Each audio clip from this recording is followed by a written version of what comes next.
아멘. 은혜로운 찬양 감사드립니다.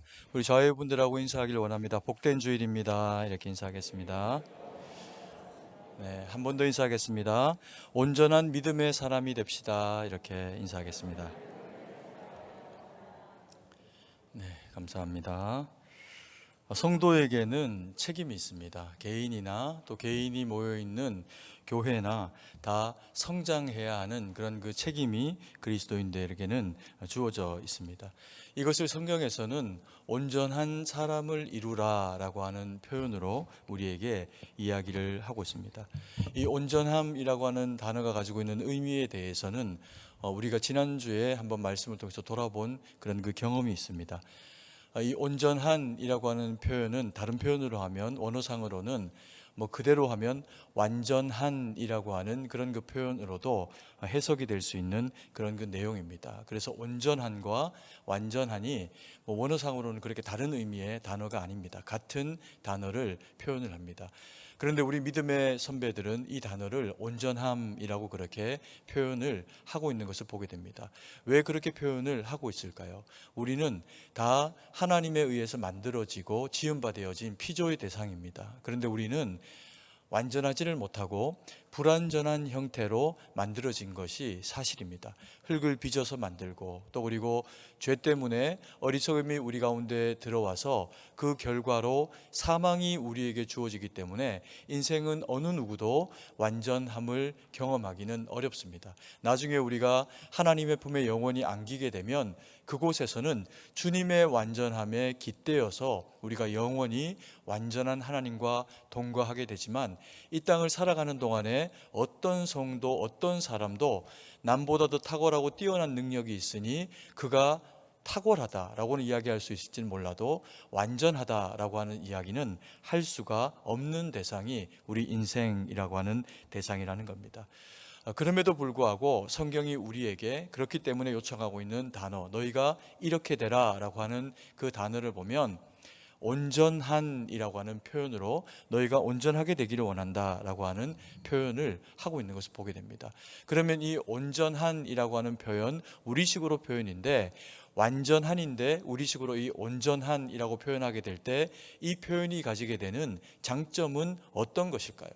하나님은 완전한 분입니다. 우리는 하나님을 닮았고 그리고 하나님이 그의 형상을 우리 가운데 부여해 주시면서 하나님의 자녀로 지은 바 되어진 그런 그 피조의 대상입니다. 그러다 보니까 사람이 온전해지고 사람이 더 강건해지고 사람이 더 건강해지는 모습을 가지려고 하면 하나님을 닮아가는 모습을 지향하면서 그 모습이 나타나야 하겠죠.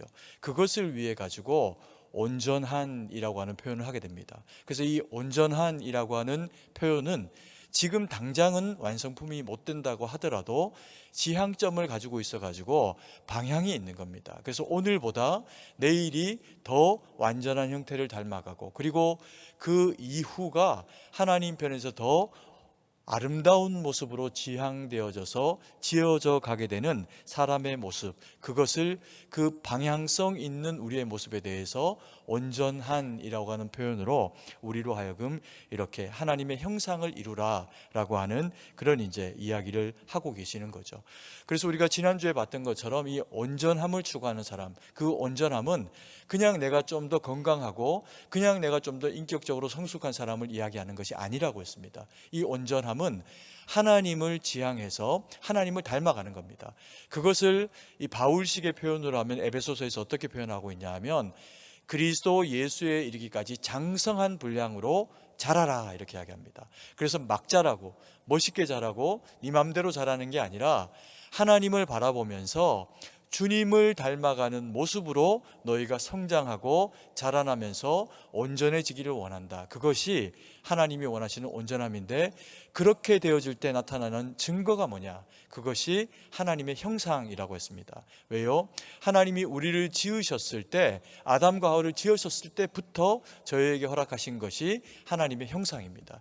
이것이 죄 때문에 무너지게 되는데 예수 그리스도의 그 복음으로 말미암아 우리가 믿음을 얻고 다시금 주의 거룩한 백성으로 거듭나게 되면 하나님은 예수 그리스도를 통해서 주님을 닮아가는 것을 인하여 가지고 우리의 모습 가운데 하나님의 형상을 다시금 이끌어 세우시게 됩니다. 그래서 그리스도 예수의 장성한 분량에 이르기까지 자라라 라고 그렇게 요청을 하고 계시는 거죠. 그것을 이루는 단어, 중요한 단어가 뭡니까? 온전함입니다. 그래서 이 그리스도인에게는 온전하게 하나님을 닮아가고자 하는 모습이 우리 가운데 있어야 한다는 거죠. 바울은 이 에베소 교인들을 향하여서 권면하기를 온전한 사람이 되라라고 요청을 하고 있는 것을 보게 됩니다. 그러면 어떻게 하면 우리가 더 온전한 모습으로 날마다 주님을 닮아가는 모습을 가지게 될 수가 있을까요? 첫 번째로 믿는 것과 아는 것에 하나가 되라, 이렇게 이야기를 하고 있습니다. 13절 말씀인데요, 같이 한번 읽도록 하겠습니다. 우리가 다 하나님의 아들을 믿는 것과 아는 일에 하나가 되어 온전한 사람을 이루어 그리스도의 장성한 분량이 충만한 데까지 이르리니. 이 온전함이라고 하는 것은 지향점을 가지고 있다고 했습니다. 그 지향점이 그리스도를 향해 있고, 어느 정도로 자라기를 원하시냐면 그리스도의 장성한 분량이 충만한 데까지 이르라라고 이야기를 하니까 실현 불가능합니다. 우리가 아무리 열심히 신앙생활을 하고 주의 말씀을 받고 배우고 성령에 충만해도 우리가 그리스도는 될 수 없습니다. 그리스도인이 우리가 가지는 최고의 가치입니다. 그 최고의 가치로서 주님을 닮아갈 수는 있지만 그리스도가 될 수는 없다는 겁니다. 그러면 이것이 가지고 있는 우리에게 요청하는 그런 그 내용이 어떤 걸까요? 주님은 무한으로 사랑이 많으시고 무한으로 하나님의 형상을 가지고 계신 분입니다. 그래서 그 지향점의 표대가 되시는 예수님을 놓고 우리가 날마다 우리의 영혼을 경영하고 하나님의 말씀에 순복하면서 주님을 어떻게 하라는 겁니까? 매일처럼 더 닮아가고 매일처럼 신앙으로 더 성장을 하라는 겁니다. 그러기 위해 가지고 그 성장이 있기 위해서 너희에게 하나님이 허락하신 것이 있다. 이것을 너희가 이루어라 라고 하는 그 일이 13절 말씀에 우리가 다 하나님의 아들을 믿는 것과 아는 일에 어떻게 되라? 하나가 되라 라고 그렇게 이야기를 하고 있습니다. 이것을 통해서 온전한 사람이 이루어진다는 거죠. 이것을 통해서 그리스도인의 장성한 분량의 믿음의 성장이 이루어진다는 겁니다. 그러면 믿는 것과 아는 일에 하나가 된다라고 하는 것이 어떤 의미를 가지는 걸까요? 이 믿는다라고 하는 것은, 믿음은 믿음의 대상이 분명히 있습니다. 예수 그리스도, 우리 주님, 우리를 위해 십자가에 죽으시고 우리를 회복해 주신 하나님의 외아들이십니다. 그 외아들을 믿는 믿음이 참된 믿음입니다. 그 외아들을 믿는 참된 믿음을 가져야 그것을 하나님을 믿는 믿음이라고 인정을 해 주시니 유대인들이 아니라 우리에게 구원이 있는 겁니다. 이게 얼마나 영광스럽고 값진 일입니까? 하나님이 택한 자 그리스도인, 그리스도로 말미암아 태어나게 된, 주님으로 말미암아 중생을 경험한 대상들을 하나님은 사랑하시고 그들이 성장하기를 원하신다는 겁니다. 그러면서 믿는 것과 아는 일에 하나가 되라. 믿는 것, 이것은 예수 그리스도를 믿는 것이죠. 예수 그리스도를 믿는 이 믿음은 하나님이 우리에게 에베소서를 통해서 보면 선물로 주신다, 이렇게 이야기합니다. 이것은 사람에게서 난 것이 아니다. 그래서 우리가 자랑할 것이 아무것도 없다. 믿음은 오직 하나님의 선물로 우리에게 주어지는 것이다 라고 성경이 우리에게 명확하게 이야기를 하고 계십니다. 그러면 믿는 것과 이 아는 것은 어떤 의미의 하나됨을 가져야 될까요? 우리가 믿음으로 거듭나고 나면 예수님을 알게 됩니다. 그런데 이 예수님을 알고 나면은 그전에는 몰랐던 하나님의 말씀, 하나님의 나라, 그리고 성경의 말씀이 우리의 귀를 통해서 영혼 가운데 들어오고 심겨지게 됩니다. 이게 이제 아는 것이 되는 거죠. 그런데 믿었고요, 그리고 하나님이 우리에게 말씀하시고 성경의 많은 지식과 그리스도인이라고 하면 하나님의 사람은 이렇게 살아야 된다, 이건 하지 말아야 된다, 이렇게 해야 한다 라고 하는 지식과 가치들이 우리 마음 가운데 찾아오게 됩니다. 이게 아는 것, 지식이라고 하는 겁니다.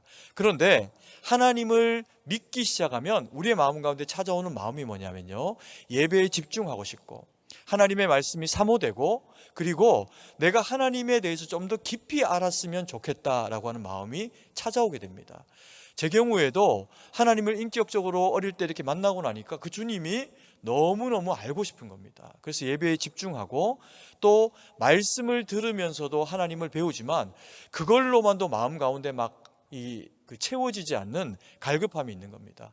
그러면서 하나님의 말씀을 기록한 책들, 그러니까 성경은 아니지만 신앙서적들, 목사님들이 또 믿음의 선배들이 기록해 놓은 그런 그 책들을 많이 읽으면서 하나님에 대해서 알고 싶다. 왜? 누군가에게 복음을 전하려고 서보니까 예수님을 믿으세요라고 하니까 할 말이 없는 겁니다. 그 이후에. 그리고 누가 물어보니까 또 예수님이 정말 어떤 분인지, 또 그리고 하나님이 어떤 분인지, 뭐 다윗이 누군지 이런 걸 설명할 수가 없는 겁니다. 아는 게 없어서. 그래서 하나님이 어떤 분인지에 대한 설명하는 책들을 기회가 되는 대로 참 많이 읽었던 것 같습니다. 그러면서 그 아는 것들이 제 마음 가운데 찾아오니까 믿음이 함께 자라더라고요.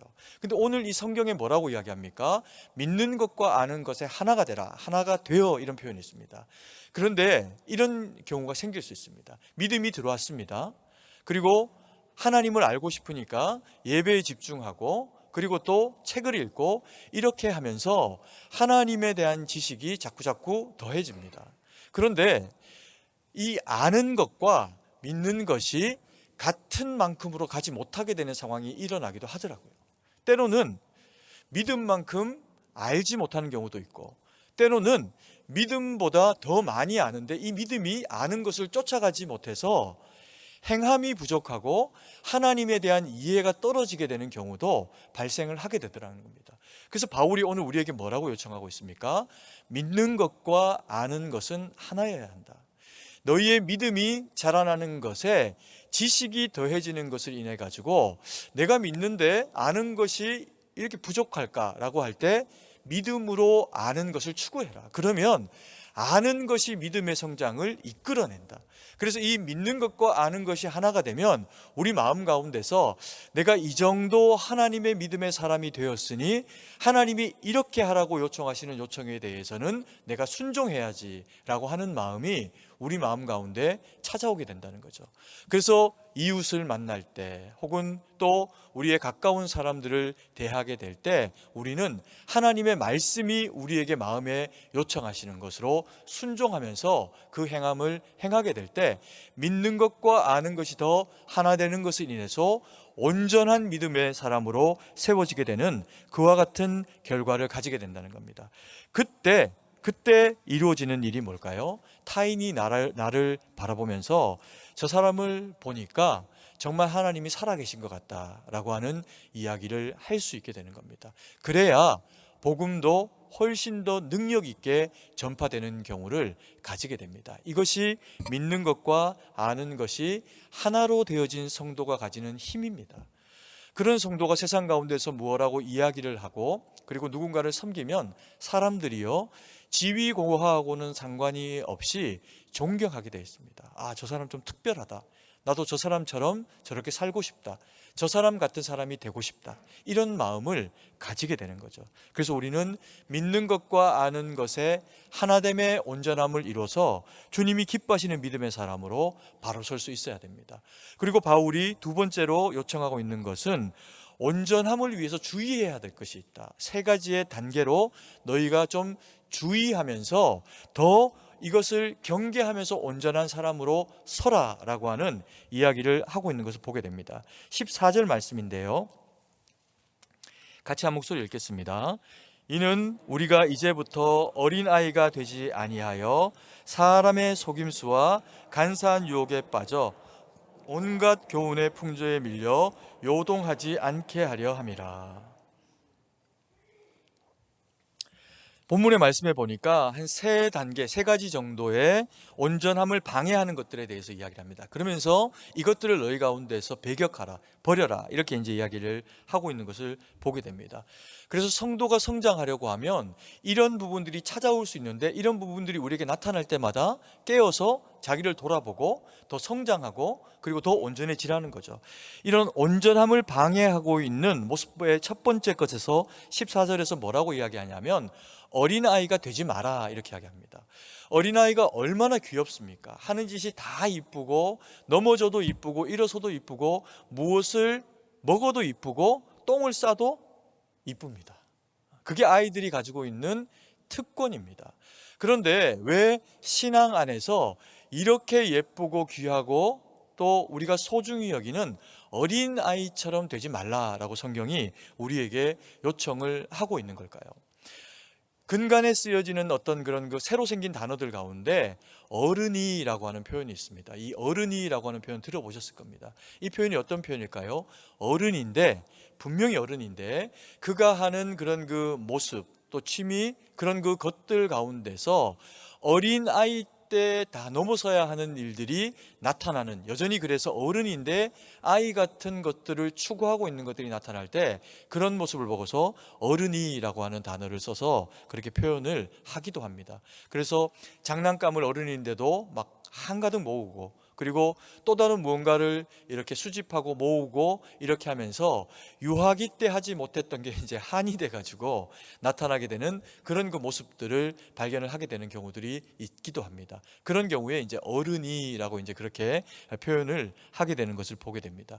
그러나 사실은 그런 어떤 특정한 취미 생활, 특정한 것들을 모으는 것, 그런 것을 통해서만 어른이라고 하는 그런 표현을 하는 것이 아니라 우리 모든 사람들은요, 아무리 나이가 들어가도 성장이 멈춰지거나 아니면 덜 성장하고 있는 어떤 영역이 나타나기도 하는 것이 사실입니다. 그래서 참 괜찮은 사람인데 이런 면에, 이런 영역에 있어가지고는 아직까지 참 성숙이 덜 됐구나라고 하는 그와 같은 이제 모습이 우리 가운데 나타날 수도 있다라는 거죠. 그래서 그런 모습들을 우리 가운데 이제 그 배격하면서 정말 장성한 어른이 나타내야 되는 모습이 우리 가운데 영적으로 바로 서기를 원한다. 그것을 바울이 우리에게 요청을 하고 있는 것을 보게 됩니다. 우리가 이런 모습이 어떤 경우에 나타날까요? 우리는 이제 사람에게서 태어나서, 어린 아이의 모습으로 태어나서 흙으로 돌아가는 과정을 누구 한 사람 예외 없이 다 가지게 되어져 있습니다. 장성하면 그런 그 어린아이의 모습을 버리고, 그리고 점점 더 어른스러워지면서 진짜 누군가를 말로나 행위로나 책임지는 어른으로 서게 되는 것이 우리가 가져야 되는 당연한 일반적인 모습입니다. 그런데 우리의 그 약점은 죄 때문에 다시금 흙으로 돌아가야 하는 짐을 우리는 가지고 있습니다. 그러다 보니까 우리의 육체가 다시금 흙으로 돌아가는 그 과정 가운데서 약해집니다. 약해질 때 찾아오는 마음이 어떤 마음일까요? 연약한 마음입니다. 이 연약한 마음 중에서 우리가 깨어서 내 모습 가운데 이런 모습이 있지 않나 라고 하는 모습을 돌아봐야 하는 모습이 어떤 모습이냐 하면, 내 모습 가운데 잊어버리고 살아가던 아이의 모습이 다시 우리의 모습 가운데 자꾸만 일깨워지는 겁니다. 이걸 어떻게 알 수 있을까요? 뭔 얘기만 들으면 젊을 때는, 힘 있을 때는, 그리고 또 재력도 빵빵하고 이럴 때는 누가 나한테 뭐라고 좀 이야기해도 섭섭하지 않았습니다. 더 잘할 수 있고 기회가 되고 두고 봐라, 그러면서 이제 내가 더 잘 되는 것으로 보여주고 이렇게 이제 할 수가 있었습니다.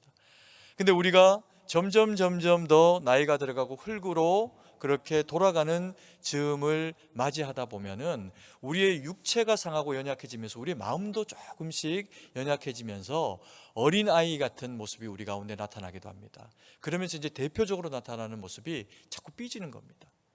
서운한 마음이 찾아오는 겁니다. 이런 마음이 있을 때 이런 나를요, 너무 탓할 필요는 없습니다. 이건 나만 그런 게 아니고 나하고 똑같은 나이에 살아가는 모든 성도들은, 모든 사람들은 다 비슷합니다. 그나마 나는 하나님 말씀 들으니 좀 낫습니다, 사실은. 그럼에도 불구하고 성경이 우리에게 요청하고 있는 이야기, 너희는 어린아이가 되지 말아라 라고 이야기합니다. 그럼 어떻게 해야 될까요? 우리 마음 가운데서 섭섭증이 찾아오고 누가 뭐라고 이야기한 것 때문에 삐치고 그런 마음이 우리 마음에 예전과 달리 내 마음 가운데 찾아오게 될 때 우리는 하나님 앞에서 겸손을 구해야 됩니다. 내가 주님 만날 날이 가까워 오고 있는 것이 사실이다. 이건 나쁜 이야기가 아닙니다.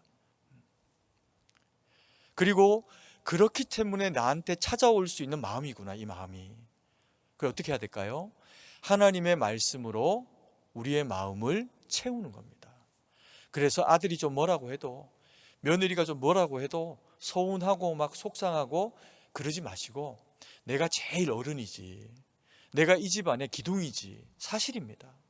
연세가 아무리 많으셔도요, 아무리 90노인 100세를 살아가시던 어른이셔도 세상을 떠나시면 자녀들은 그때부터 나이가 70이어도 60이어도 다 고아가 됩니다. 보고 싶고 존경하는 마음이 우리 마음 가운데서 사라지지 않습니다. 그래서 어르신들은 건강 잘 지키시고, 내가 제일 어른이다, 내가 이 집안에 정말 중요하다, 내가 기도하는 기도가 우리 자식들의 삶의 근간이 된다, 이것을 마음에 확신하시면서 다시 어른이 되시면요, 이 섭섭함이 조금 줄어들 수 있습니다. 아멘이십니까? 그래서 반드시 모든 그리스도인은 어른으로 살아야 됩니다. 우리 승동교회가 어떤 교회입니까? 나이가 129살입니다. 내년이면 130살입니다. 130년 된 오래된 교인이 아니라, 오래된 교회가 아니라 우리 승동교회는 129년만큼 성장한 교회입니다. 어른이 된 교회입니다. 그래서 승동교회는 성숙한 교회, 어른의 교회지 오래된 교회가 아닙니다. 우리가 주의 말씀으로 우리를 쳐서 복종하고, 건물은 쇠잔해질 수 있으나 명심해야 할 것은 우리의 이마에도 주름이 갈 수 있으나 우리의 영혼은 주름살이 생기지 않습니다. 누구나 다 하나님 앞에서 자녀고, 그때가 오늘이 가장 젊은 날입니다. 그래서 우리 모두가 하나님 앞에서 어린아이가 되지 않고 성숙한 신앙인으로 바로 서서 주님 영광 돌리는 믿음의 사람 되기를 간절히 소망합니다. 그리고 2단계로 이 온전함을 위해 갖고 버려야 될 것, 그게 있는데 뭐냐면요, 사람의 속임수와 간사한 유혹에 빠지지 말라라고 이야기합니다. 14절에 있는 말씀인데요, 이는 우리가 이제부터 어린아이가 되지 아니하여 사람의 속임수와 간사한 유혹에 빠져라고 표현되어 있으니 빠지지 말라는 거죠. 이건 어떤 얘기일까요? 사람은 속을 수 있습니다. 유혹에 빠질 수 있습니다. 아담이 멀쩡하게 하나님의 말씀을 분명히 들었는데 하와의 이야기에 유혹이 돼가지고 사과를 따먹습니다. 뱀에게 속아서. 인류 최초의 사기꾼이 뱀인 거죠. 우리가 멀쩡한 사람이 사기를 당하는 경우, 보이스피싱에 당하고, 이런 경우들을 우리가 왕왕 주변에서 듣고 경험하게 됩니다. 제가 이전에 교회를 섬길 때 너무 괜찮은 분이고 똑똑한 분이고 뭐 누군가에게 속을 그런 분이 아닌데 이게 사기를 심하게 당하신 겁니다. 그런 분들이 여러 분 계셨습니다. 건물로 또 재정으로 투자했다가, 근데 어떤 분이 저한테 이제 신방을 가서 이제 위로해드리니까 저한테 그런 얘기를 하는 겁니다. 자기가 처음에는 사기꾼한테 너무너무 화가 났다는 겁니다. 이거 다 날려버렸으니까, 모아놓은 걸. 그래서 화가 나고 막 분노가 막 올라오고, 그 사람만 생각하면 입에서 막 그냥 이제 센소리가 막 나오고 막 이제 이렇게 되더라는 겁니다. 반성도 안 하고. 그것도 오래 정말 옆에서 같이 살아왔던 동생이고 이런 사람인데, 그렇게 나한테 잘했는데 어느 순간에 내가 그거를 맡겼더니 그걸로 그날 끝이 돼버린 겁니다. 그러면서 그분이 저한테 하셨던 얘기가 있습니다. 처음에는 그랬는데 목사님, 제가 요즘 그 일을 돌아보고 내가 왜 이런 일을 당했을까를 생각을 해보니까 다른 게 아니었다. 사기꾼은 나를 속이려고 최선을 다했고, 그 최선을 다한 결과로 내가 속은 건데 내가 속은 이유를 보니까 욕심 때문이더라. 그가 이야기하는 달콤한 이야기, 처음에 몇 번 제대로 갚고 거기다 뭐 얹어주는 것들, 뭐 그런 것들에 마음이 쏠려가지고 그래서 그걸 온통 있는 걸 다 끌어도 모아갖고 이제 해줬는데 그걸로 그냥 그때부터는 전화도 안 받고 뭐 법정에 가서도 언제 그랬냐 이렇게 이야기를 하더라는 겁니다. 그러면서 이제 이분이 하나님의 말씀을 받고 그 마음이 조금 고쳐지시니까 이 사람을 대하는 태도가 좀 바뀌신 거예요. 그래서 그 사람을 만나가지고 이야기하고 이렇게 할 때 감정이 하는 얘기도 아니라 꾹꾹 참으면서 기도하면서 하나님이 주신 말씀으로 대하고 이야기하고 했더니 다는 못 찾았는데 사기꾼이 돌려주는 법이 거의 없답니다. 그런데 그 중에서 일부를 돌려받으신 거예요. 그래서 하나님이 그나마 이거라도 지켜주셨다 이런 고백을 하게 되는 것을 본 일이 있습니다. 속임수와 욕심은 우리를 속입니다. 근데 이게 물리적인 일들에만 국한해서 이루어지는 게 아니라 우리의 영적인 삶에도 이런 욕심이 찾아와서 사람을 망치는 경우가 있습니다. 속이고 망치는 경우가 있습니다. 어떤 경우일까요? 영적으로도 필요 이상으로 우리 가운데 욕심이 찾아오면요, 악한 것들, 이단들, 그런 자들이 이야기하는 얘기가 참으로 들리고, 그리고 성령 하나님을 경험하는 그 깊은 은혜의 세계에 대해서 욕심으로 그것들을 추구하고 싶은 마음이 찾아오기도 하는 것이 사람의 마음입니다. 그러면 내가 좀 더 거룩해지고 남과 비교해 봐서 더 깊은 영성을 가지는 것처럼 우리를 마귀가 그와 같이 유혹할 때가 있습니다. 그래서 우리는 늘 겸손하게 주의 주신 은혜로 구하고 주님이 우리에게 사모하도록 하시는 것만큼만 사실은 배우고 살아가야 됩니다. 그래서 사실은 장로 교단이 굉장히 건강한 교단입니다. 왜요? 말씀 중심으로, 말씀에서 이야기하는 것만 아멘합니다. 느낌이 아니라. 그리고 지식도 때로 우리에게 욕심을 부리라라고 요청할 때가 있습니다. 계시록에 대해서 내가 좀 설명해 줄까? 다니엘서에 대해서 내가 좀 설명해 줄까? 성경에 설명하기 힘든 어떤 구절과 이야기들에 대해 가지고 유혹하고 불러가지고 특별한 어떤 지혜를 주는 것처럼 그런 그 가르침에 초청하는 경우들이 있습니다. 그래서 한번 속아가지고 가보면요, 뭔가 특별한 겁니다. 그 특별한 걸 자꾸 듣다 보면 내가 특별한 사람인 것처럼 여겨지게 되는 경우에 빠지게 됩니다. 그래서 사람들이 이단에 빠지게 되는 경우가 생깁니다. 멀쩡한 분들이, 심지어 중직자들임에도 불구하고 목사도 빠지고 장로님도 빠지고 권사님도 빠지고 하는 그와 같은 일들이 일어나게 된다는 겁니다. 그럴 때 우리가 생각해야 할 것이 무엇일까요? 건강한 교회를 다니는 건강한 성도님들은 교회를 통해서 배워야 됩니다. 교회를 통해서 신앙 강좌할 때 배우고, 그리고 교회에서 하나님의 말씀을 배우고, 그리고 또 궁금하면 목사님 찾아와서 물어보고 훈련받고, 교회를 통해서 그와 같은 일들을 하게 될 때 그런 유혹이 우리 가운데 있을 때 그런 그 유혹하는 대상을 향해서 이야기하는 겁니다. 이게 헷갈리면 나쁜 것도 같고 아닌 것 같고 헷갈리고 그렇게 하면 내가 우리 교회 목사님한테, 우리 담임 목사님한테 물어보고 그 다음에 결정할게요, 이렇게 이야기를 해야 된다는 겁니다. 그렇게 이야기를 하는 사람은 절대로 이단에 빠지지 않습니다. 그렇게 이야기했는데 빠지는 경우는 절대로 없습니다. 그래서 믿음으로도 속임수와 간사한 유혹에 빠지지 말아야 한다는 겁니다. 그리고 세 번째 단계, 온유함을 방해하는 세 번째 단계, 버려야 될 게 뭐냐면요, 온갖 교훈의 풍조에 밀려 요동, 움직이지 말아야 합니다. 14절 제가 한번 더 읽어드리겠습니다. 같이 한번 읽겠습니다. 이는 우리가 이제부터 어린아이가 되지 아니하여 사람의 속임수와 간사한 유혹에 빠져 온갖 교훈의 풍조에 밀려 요동하지 않게 하려 함이라. 무엇에 요동하지 말라고요? 온갖 교훈의 풍조입니다. 온갖 교훈이니까 이건 나쁜 얘기가 아닙니다. 그렇죠? 그리고 풍조는 세상의 흐름, 세상이 추구하는 가치예요. 이것은 나쁜 것일 때도 있지만 좋은 것일 때도 있습니다. 그런데 성경이 우리에게 뭐라고 요청을 하고 있냐 하면 온갖 교훈의 풍조에 밀려서 요동하지 말아라. 하나님의 말씀, 믿음의 사람이라고 하면 너희의 가치의 근간을 이루는 것은 세상이 추구하고 이것이 옳다라고 이야기하는 교훈이나 가치가 아니다. 하나님의 말씀이고 그 말씀을 붙잡고 살아갈 때 세상에서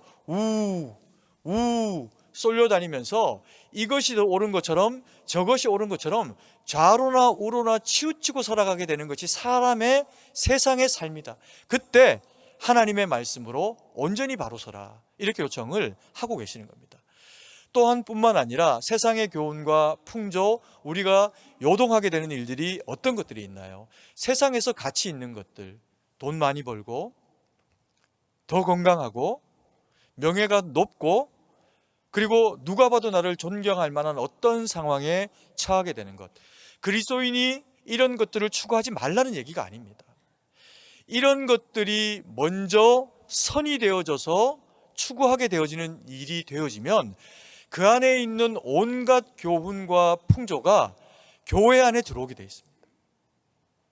심지어는 초신자로 교회에 처음 신앙생활을 하게 됐는데 이 사람이 세상적으로 유명한 분인 겁니다. 그러면 우리는 부러워하고요.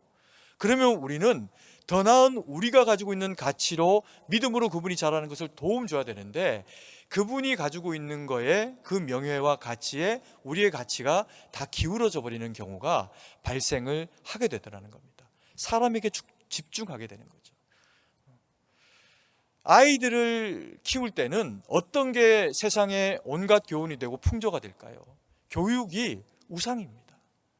내 아이가 잘 못 될까 봐, 내 아이가 세상 아이들에게 밀리게 될까 봐 부모는 얼마나 불안한지 모릅니다. 저도 마찬가지입니다. 과외 안 시키고 경우에 따라서는 못 시키고 그래서 경쟁에서 밀리는 것이 너무너무 답답하고 얘가 공부 못하는 것이 막 화가 나기도 합니다. 그러지 않길 바라는 거죠. 그러나 그런 때라도 우리가 마음 가운데 생각하고 그리고 주목해야 될 게 있습니다. 그게 혹 온갖 세상의 교훈과 풍조가 아닌가. 경우에 따라서는 우리가 자녀를 키울 때요,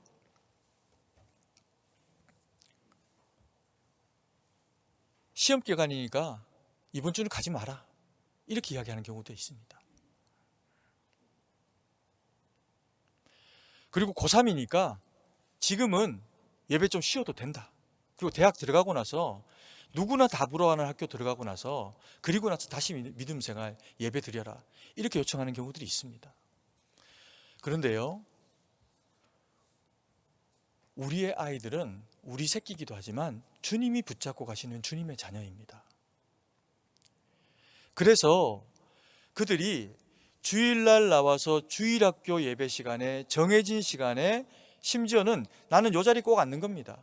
정해진 자리에 예배 드리러 나와서 예배를 드리는 이 훈련이 자기를 하나님 앞에 거룩한 제물로 갖다 바치는 훈련이라는 겁니다. 이 훈련이 되어져 있는 아이는 세상의 어떤 상황 가운데 노출이 되어도요, 주일은 먼저 내가 주님 앞에 예배 드려야 돼. 나는 하나님이 지키시는 하나님의 사람이야. 주님이 나를 붙잡고 가셔야 세상 가운데서 내가 이기고 승리할 수 있어. 이것을 배우는 겁니다. 그런데 주일을 세상 풍조, 세상 교육이 가지고 있는 힘에 빼앗겨 가지고 주일날은 시험 기간은 예배 드리러 오지 않아도 되는 그런 시간으로 아이들이 훈련되어져서 온다면, 그리고는 대학생이 되어가지고 학비가 부족하고 부모님 힘든 거 보니까 아르바이트를 해야 되는 겁니다.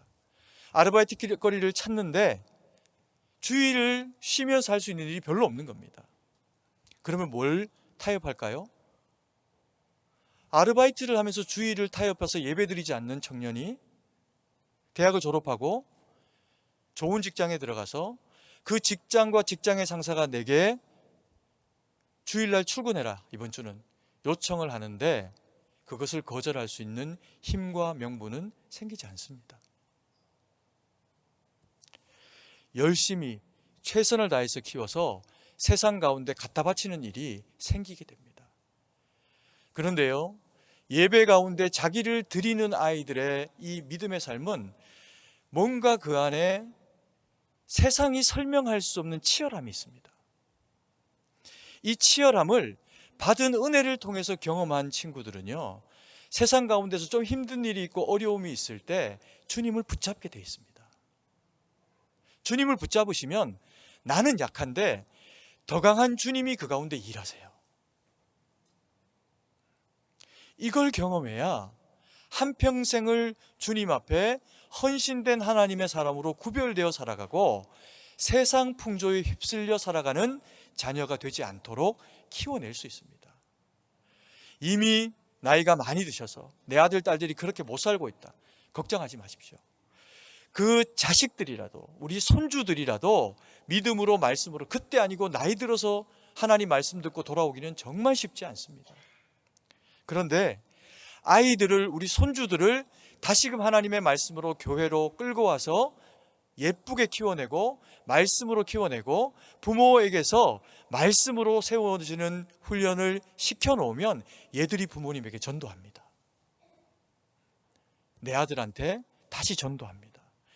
그래서 부모님 이야기는 안 들어도 자식들 이야기 들으면서 아빠 그렇게 살다가 지옥 가면 어떻게 하려고 그래? 그러면 교회 나옵니다. 그래서 자녀들을 위해서, 자손들을 위해서 우리 부모님들이 꼭 다시 그렇게 기도해 주셨으면 좋겠습니다. 아멘이십니까? 세상 풍조, 학벌, 명예 다 귀합니다. 예수 믿는다고 그것 무시하고 살라는 이야기가 아닙니다. 먼저 하나님을 붙잡고 믿음에 바로 서면 등경 위에 두나니 빛이 되어진 하나님의 자녀들을 하나님이 고관으로, 요직으로, 물질로 안 주시겠습니까? 우리를 다 그렇게 세워놓으셨는데 우리 자식들을 그렇게 안 세우시겠습니까? 그 하나님을 믿고 주님 앞에 세상 요동하지 않고 하나님 앞에 바로 선 믿음의 자손들을 세우는 저와 우리 사랑하시는 성도님들 되기를 간절히 소망합니다. 그리고 세 번째로, 범사에 그에게까지 자라는 것을 통해서 온전함을 이루라, 그렇게 요청합니다. 15절 말씀입니다. 같이 한번 읽습니다. 오직 사랑 안에서 참된 것을 하여 범사에 그에게까지 자랄지라. 그는 머리니 곧 그리스도시라. 우리로 하여금 자라는데 그냥 삐쭉삐쭉 원하는 대로 마음대로 그렇게 막 자라라고 하는 것이 아니라 오직 사랑 안에서 참된 것을 하여 범사에 그에게까지 이르도록 자라라. 쫓아갈 수 없는, 다다를 수 없는 주님께 이르도록 자라라. 그러니 사람이 얼마나 성숙해지고 그러니 사람이 얼마나 온전해지겠습니까? 이렇게 자라난 성도에게서는 당연히 누구의 모습이 보일까요?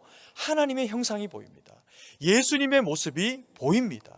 지난주에 말씀드렸던 것처럼 예수님이 아마 농부의 모습으로 그렇게 막 거친 모습을 가지고 있을 거야? 아니, 어떤 사람은 예수님을 정말 꽃미남처럼 표현할 거야? 아니, 그런저런 모습이 아니라 심지어 농부의 모습이어도, 코가 묵뚝해도 똑바로 서도, 키가 커도 작아도 주님은 아름다운 분입니다.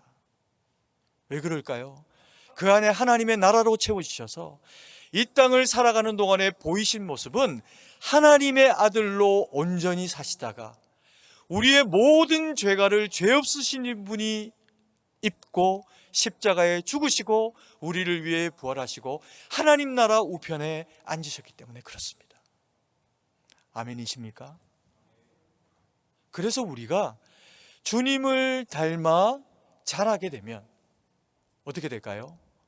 주님의 형상이 우리 가운데 나타나게 됩니다. 근데 14장 15절에 중요한 단어가 있습니다. 오직 사랑 안에서 참된 것을 하고, 이것도 중요합니다. 그 다음에 그에게까지 자라라라고 하는데 뭐라고 이야기합니까? 어떻게? 범사에 그에게까지 자라라, 이렇게 이야기합니다. 이게 무슨 이야기일까요? 범사는 우리가 범사의 감사를 통해서 배웠습니다. 범사는 모든 일입니다. 어떤 일 제외하고가 아니라 모든 것들입니다. 그래서 우리가 그리스도인으로 온전히 바로 서가지고 직장과 가정과 일터와 군이나 병원이나 학교에나 어디서든지 나이가 어리든 적든 우리가 그리스도 예수의 사람으로 온전함을 이루기를 원하는 그 마음의 소망됨을 가지고 서서 순종하며 살아가는 그 모든 영역 가운데 하나님의 뜻 가운데 있는 성장과 성숙이 우리에게 나타나야 하는 것, 그것이 범사에 그에게 이르기까지 자라는 겁니다. 이 범사에 이르기까지 자라는 것이 가지는 유익은 뭐냐 하면, 우리는 대체로 교회에서 예배 드리는 것을 통해서 신앙생활을 한다고 생각합니다. 그런데 신앙생활, 신앙은 믿음의 주체, 대상과 함께 생활, 살아가는 겁니다. 그래서 이 신앙생활은 교회 문을 열고 받은 은혜를 가지고 세상의 모든 범사에 주님과 동행하며 살아가게 될 때 진짜 나타나는 것이 신앙생활이고, 그 범사에 그리스도의 자라난 성숙된 믿음을 가지고 그 일들을 감당하게 될 때 이것이 가지는 유익은 하나님이 거기에 동행하신다는 겁니다. 그래서 순종하는 백성과 하나님은 동행하시면서 순종하는 백성에게 나타내시는 역사하심으로 일하십니다. 아멘이십니까?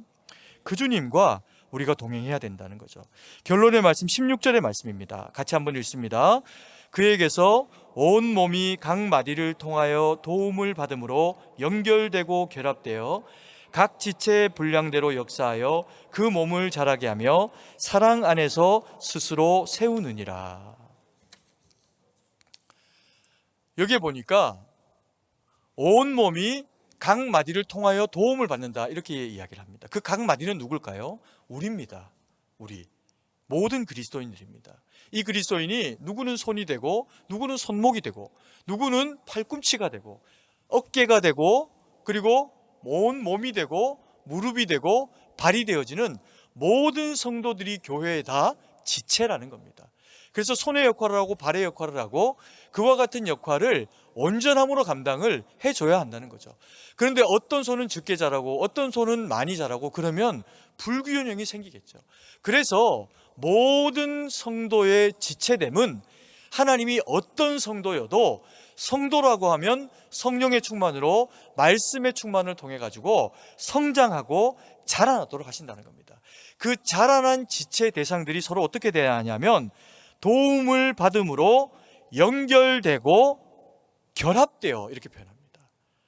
그래서 그 몸이 서로 연결되어지고 관절로 결합되어지면서 몸을 이루어 가지고 손만으로 사람이 아니라, 팔만으로 사람이 아니라 팔과 다리와 몸통과 머리가 다 연결이 되어지면서 우리의 머리는 예수 그리스도가 머리에 되어주셔서 말씀하시고 지도하시는 것을 인해서 우리의 모든 몸은 연결되어져서 그리스도의 몸을 이루어야 된다는 겁니다. 이게 뭘까요? 교회입니다. 교회는 건물이 아닙니다. 이것은, 이 건물 예배당은 우리가 살아있는 동안에 빌려 쓰는 것이고요, 살아있는 동안에 우리 조상들이, 우리의 믿음의 선조들이 우리한테 물려줘서 감사하게 우리가 잘 사용하고 우리 후손들에게 또 물려줘야 하는 믿음의 유산인 것은 사실입니다. 그러나 하나님의 교회는 건물이 아니고요, 하나님의 교회는 우리입니다. 저와 성도님들의 연합이 하나님 나라의 교회입니다. 아멘이십니까? 우리 모두가 그래서 성장해야 됩니다. 이 교회는 더 커지지 않습니다. 그리고 이걸 새로 지을 생각도 없습니다. 저는 이렇게 아름다운데 우리 모두가 하나님 앞에서 연결되고 결합되어져서 몸을 이루는 교회가 될 때 이 몸을 이루는 관절과 혹은 지체 연합이 이루어지는 그 연합의 재료가 있답니다. 그것을 16절이 뭐라고 이야기하냐면요, 그에게서 온 몸이 각 마디를 통하여 도움을 받음으로 연결되고 결합되어 각 지체의 분량대로 역사하여 그 몸을 자라게 하며 무엇 안에서? 사랑 안에서 스스로 세우느니라. 교회는 사랑으로 연결이 되어지고, 교회는 아무리 크든 아무리 작든 그 교회가 사랑으로 가득하고 사랑으로 충만하게 될 때 나도 내 교회를 사랑하게 되고 교회가 교회다워진다는 겁니다. 그리고 심지어는 교회를 다니시지 않는 분이 교회를 바라보게 될 때도 교회가 교회다움의 기준이 되는 교회는 뭐냐면, 저 교회는 사랑이 많은가? 저 성도들은 서로 간에 정말 말씀대로 서로 사랑하고 서로 존귀하게 여겨주는가? 왜? 그래야 내가 저 교회를 들어가면 초신자여도 다른 교회에서 옮겨왔어도 멀리서 와가지고 외로운데 내가 외롭지 않게 신앙생활하고 존중받으면서 신앙생활 할 수가 있겠지라고 하는 생각을 하게 된다는 겁니다. 그래서 교회는 사랑으로 가득해야 하고, 교회의 다른 이름은 사랑입니다. 왜요? 하나님의 이름이 사랑이시니까. 그래서 우리 교회가 사랑으로 가득하고, 우리 승동교회가 대한민국에서 가장 오래된 교회가 아니라 대한민국에서 가장 어른된 교회, 성장하고 성숙한 교회. 그래서 우리 교회가 이전에도 선교사님들을 많이 지원하고, 사실 우리 교회는 교회 성도님들의 수에 비해서 선교사님들을 많이 지원하고 또 교회를 많이 섬기고 있는 그런 그 교회이기도 합니다. 그리고 이전에 우리 교회가 주일학교를 통해서 한국교회를 섬기고, 그리고 얼마나 많은 교회들이 우리 승동교회를 통해서 개척되어지고 세워졌는지 모릅니다. 그와 같은 일들이 이 시점에서 멈춰지는 일이 아니라 우리 승동교회를 통해서 더욱이 하나님 앞에 아름답게 주님 오실 때까지 그와 같은 성숙한 그리스도인들의 모임으로 그와 같은 일들이 되어져서 하나님 앞에 쓰임 받으실 수 있도록 우리 성도님들 한 분 한 분이 주님 앞에 온전한 믿음의 성도 되시고, 또 우리 교회가 그와 같은 거룩한 가치를 추구해 나가서 주일학교의 연약한 교회들만 아니라 한국교회의 연약한 교회가 어디여도 우리 교회가 말씀과 뜻 가운데 바로 잘 세워지는 것을 통해서 믿음의 본이 되고 함께 세워내는 그런 성숙한 교회, 어른된 교회 되기를 간절히 소망합니다. 기도드리겠습니다. 사랑의 아버지 하나님, 은혜와 사랑을 감사드립니다. 오늘 주신 말씀 저희가 마음에 새기고, 아버지 하나님, 주님 앞에 성장하고 성숙하되 겸손한 하나님의 믿음의 사람으로 설 수 있어서 오직 늘 언제나 하나님 영광 돌리는 저희가 될 수 있도록 은혜를 베풀어 주시옵소서. 어린아이의 모습과 세상 풍조와 가치를 쫓는 속임수에 빠지는 모습이 아니라 건강한 그리스도인으로 교회와 가정과 일터에서 빛되고 소금된 역할을 감당해서 주님이 우리를 들어쓰시되 높이 들어쓰실 수 있는, 세상이 감히 추구하지도 따르지도 못하는 하나님이 세우시는 그 복과 은혜 가운데 있는 저희 모두가 되고 우리의 자녀들이 될 수 있도록 하나님, 우리 승동교회의 권속이면 누구라도 어리나 장성하나 연로하나 주의 능력의 말씀과 은혜 가운데 바로 세워주시기를 간절히 원하고 기도드립니다. 그래서 오직 주의 기쁨이 되어드리는 저희 모두가 될 수 있도록 함께하여 주시옵소서. 주님께 모든 것을 의지하고 감사드리며 살아계신 주 예수님 이름으로 기도드립니다. 아멘.